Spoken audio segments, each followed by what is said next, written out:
ये 1990s में हर Sunday को मेरे पापा के एक मित्र आ जाते थे। वो ना एलआईसी के एजेंट थे।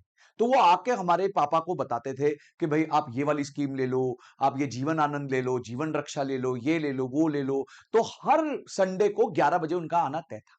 एक इतना हम पक चुके थे उनसे, इतना पक चुके थे कि मैं और पापा ना सुबह-सुबह 11 बजे सब्जी लेने चले जाते थे कि वो घर अगर बाय चांस आ जाए, तो फिर वो हम लोग मिले ही ना और ये सब डिस्कशन हमें ना करें।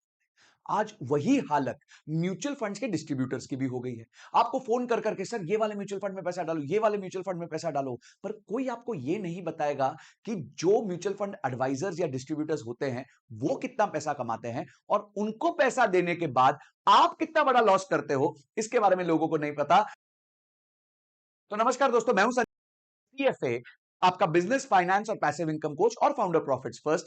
आपके लिए लेके आया हूं आज direct versus regular mutual fund के बारे में एक वीडियो, ऐसी पावरफुल वीडियो जिसके एंड तक अगर आप रुक गए तो आपको पता चलेगा कि आपका कितना बड़ा कट रहा था जब आप किसी भी रेगुलर फंड में इन्वेस्ट कर रहे थे। और अगर सच्ची में आपको रेगुलर फंड में इन्वेस्ट करना है तो उसके क्या क्राइटेरिया है और क्या मेजर पैरामीटर्स है जिसके बेसिस में एक रेगुलर और डायरेक्ट म्यूचुअल फंड को हम जो है वो डिफरेंशिएट कर सकते हैं। जब मैंने म्यूचुअल फंड की पिछली वीडियोस बनाई तो आप लोगों ने direct versus regular, DVR DVR DVR, मेरे हिसाब से मोर देन 2000 कमेंट्स थे डीवीआर। तो ये मेरी रिस्पॉन्सिबिलिटी बनती है कि मैं आपको डायरेक्ट वर्सेस रेगुलर के बारे में बताऊं। तो चलिए शुरुआत करते हैं और वीडियो के एंड तक बने रहना।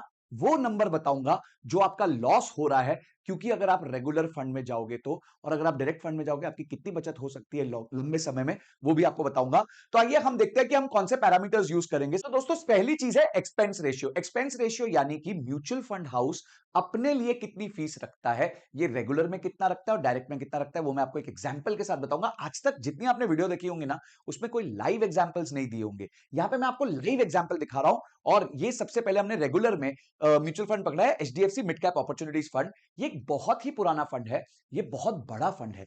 75,296 करोड़, 75,000 करोड़ के ऊपर की इसकी असेट अंडर मैनेजमेंट है। आपको असेट अंडर मैनेजमेंट का मतलब पता है भाई, मैंने अपनी पिछली वीडियो में सिखाया था, नहीं तो प्लेलिस्ट जाके देख लो। और अगर आता है तो फटाफट कमेंट में बताओ एयूएम का मतलब क्या होता है।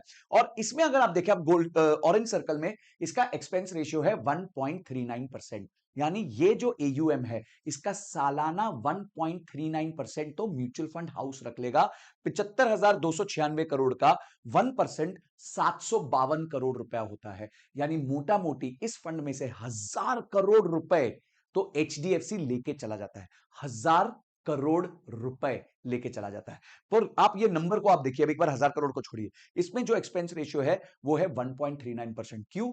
क्योंकि ये रेगुलर फंड है, ये डिस्ट्रीब्यूटर के माध्यम से दिया गया है। तो संजय सर ये तो बताओ कि डायरेक्ट में कितना है। अरे बताता हूं भाई, डायरेक्ट में सेम फंड का जो एक्सपेंस रेशियो है वो है 0.72%। यहां है 0.72%, यहां है 1.39%। यानी मोटा मोटी जो रेगुलर फंड है वो 2 गुना ज्यादा महंगा पड़ता है एक्सपेंस रेशियो में। तो ये देखने के बाद हम इसको स्कोर देंगे, हम बताएंगे कि कौन सी चीज में कौन ज्यादा स्कोर करता है। तो आप देख सकते हैं रेगुलर वाला रो रहा है और डायरेक्ट वाला इसमें हंस रहा है। तो रेगुलर वाले के लिए 0 पॉइंट और डायरेक्ट वाले के लिए 1 पॉइंट। अब आते हैं दूसरे पैरामीटर पे। दूसरा पैरामीटर क्या है? Net asset value. मैंने आपको बताया था कि इन दोनों का नेट एसेट वैल्यू भी अलग होता है। इसी फंड का कंपैरिजन करेंगे। रेगुलर में same HDFC mid cap opportunities growth का एनएवी आप देख सकते हैं 193 रुपीज।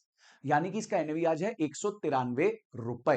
ठीक है, 193.4 रुपीज। बट सर डायरेक्ट का तो बताओ क्या है। नो प्रॉब्लम, डायरेक्ट का जो है सेम चीज में आपको दिखेगा 211 रुपए। भाई साहब कितना बड़ा फर्क है। यानी जब से ये फंड बना है, क्योंकि रेगुलर फंड ज्यादा महंगा है, उसका एक्सपेंस रेशियो ज्यादा है, तो वो 211 की जगह रेगुलर में सिर्फ 193 है। यानी कि 20 रुपए के आसपास का फर्क है। यानी 20% का रिटर्न्स का फर्क पड़ गया।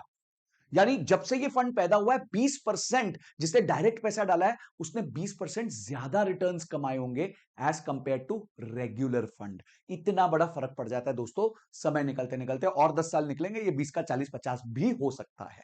तो ये हो गया आपका नेट एसेट वैल्यू। अगर आपको अब झटका लगा है कि इतना बड़ा कटरा है आपका रेगुलर पे डालने को, तो भाई कमेंट बॉक्स में बता तो दो कि आप रेगुलर वाले हो। अब भाई स्कोर देना जरूरी है। तो स्कोर भाई रेगुलर वाला 0 हो गया 2 बार और डायरेक्ट वाले को 2 पॉइंट मिल गए। तो 2 बार रेगुलर वाला 0 है, वो दुखी है, और हमारा डायरेक्ट वाला बड़ा खुश चल रहा है, उसको 2 मार्क्स मिल गए। तीसरा जो पॉइंट है वो है एक्सपेक्टेड रिटर्न्स, यहां पे देखते हैं किसका बेहतर होता है। संजय सर, हो सकता है रेगुलर वाले का अच्छा होगा। क्यों? क्योंकि उसका एनएवी कम है तो ज्यादा रिटर्न्स बन सकते हैं। अरे बचपन की मैथ्स नहीं आती क्या? अब भी देखते हैं रेगुलर और डायरेक्ट में। आप देखिए सेम फंड ने डायरेक्ट में दिया है 28.88% का रिटर्न और रेगुलर में दिया है 28% का रिटर्न। तो ये जो फर्क है ये क्यों है? क्योंकि रेगुलर का एक्सपेंस रेशियो ज्यादा है। ये ज्यादा होने के कारण हर जगह रेगुलर फंड की धुलाई पिटाई हो रही है। तो अब स्कोर दे दे तो रेगुलर में 3 क्राइंग फेसेस और डायरेक्ट में 3 हैप्पी फेसेस। तो अभी तक ये स्कोर चल रहा है भाई। भाई देखिए चौथे पॉइंट में किसको पॉइंट मिल रहा है? तो एडवाइजरी है चौथा पॉइंट, यानी कि किस फंड में, किस तरह के फंड में आपको एडवाइजरी मिलती है। रेगुलर में आपको एडवाइजरी मिलती है और डायरेक्ट में आपको एडवाइजरी नहीं मिलती, आपको खुद सिलेक्ट करना पड़ता है, खुद चूज करना पड़ता है। तो यहां पे जो रेगुलर वाले को हम एक स्माइली दे देते हैं भाई, कहीं तो एक जगह पे रेगुलर वाले का फायदा हुआ, वर्सेस डायरेक्ट वाले को यहां पे हम एक दुखी वाला इमोजी दे देते हैं। तो स्कोर बन गया 3-1, यानी कि डायरेक्ट वाले को मिले 3 पॉइंट और रेगुलर वाले को मिला 1 पॉइंट। तो 3-1 का स्कोर हो गया है। अब अगला पॉइंट ये है कि फाइनल आउटकम क्या है? फाइनल आउटकम है कि रेगुलर आपको कब करना चाहिए। ये तो गलत बात होगी कहना कि भाई रेगुलर करना ही नहीं चाहिए। रेगुलर आपको कब करना चाहिए? जब आपको एडवाइजरी की आवश्यकता हो, आपको बिल्कुल कुछ पता नहीं है म्यूचुअल फंड्स के बारे में, आप बहुत बिजी हैं, आप बहुत बिजी हैं, ट्रैक नहीं कर पा रहे हैं अपने म्यूचुअल फंड्स को, और तीसरा आपको लोअर रिटर्न से कोई परेशानी नहीं है। ठीक है, आपको लगता है भाई थाना 0.5 0.75% 1% कम रहेगा तो मेरे को कोई परेशानी नहीं है, पर मेरे को हेडेक नहीं चाहिए, ये किचकिच नहीं चाहिए, मेरे पास एक एडवाइजर हो, मैं उसको फोन करूं जब स्ट्रेस में हूं, मैं उससे बात कर लूं। तो अगर आपके मन में ये बात आती है तो आप रेगुलर फंड कर सकते हैं। वर्सेस अगर आप डायरेक्ट फंड करना चाहते हैं तो आपको खुद से करना पड़ेगा, सेल्फ करना पड़ेगा, आपको टाइम इन्वेस्ट करना पड़ेगा, पैसे के साथ साथ आपको अपना टाइम भी इन्वेस्ट करना पड़ेगा। और तीसरी चीज, इससे आप अपने रिटर्न्स को जरूर मैक्सिमाइज कर सकते हैं, क्योंकि इसमें एक्सपेंस रेशियो कम होगी, फीस कम होगी, तो ज्यादा रिटर्न्स आपके झोली में गिरेंगे। तो दोस्तों ये था पूरा हमारा video about direct versus regular. But oh wait a minute, एक प्रॉमिस किया था मैंने आपको। वो प्रॉमिस ये किया था कि अब मैं सेम फंड में डायरेक्ट और रेगुलर में किसी ने 5 साल पैसा डाला होता तो उसका क्या एक्स्ट्रा नुकसान होता या क्या एक्स्ट्रा फायदा होता, वो दिखाने वाला हूं। तो दोस्तों ये इंड मनी का regular versus direct mutual fund calculator है। इसमें आप देख सकते हैं कि हमने फंड सिलेक्ट कर लिया, जो फंड हम एग्जांपल ले रहे थे, HDFC mid cap opportunities fund direct plan growth option. ठीक है जी। अब इसमें रिटर्न्स क्या लिखा है? This fund has given approximately 31.94% per annum returns in last 5 years। तो मैंने 30% का रिटर्न पकड़ लिया है पिछले 5 साल का। यहां पे मैंने इन्वेस्टमेंट अमाउंट 10,000 रुपए महीने की एसआईपी 60 मंथ्स के लिए, यानी 6 लाख रुपए का इन्वेस्टमेंट पकड़ लिया, विच इज 6 लाख रुपीज यहां पे आपको दिखा। अगर ये फंड आपने आपने डायरेक्ट लिया होता तो आपके 46,000 रुपीज की फीस लगती, वर्सेस अगर आपने ये रेगुलर लिया होता तो आपकी 90,409 रुपीज की फीस।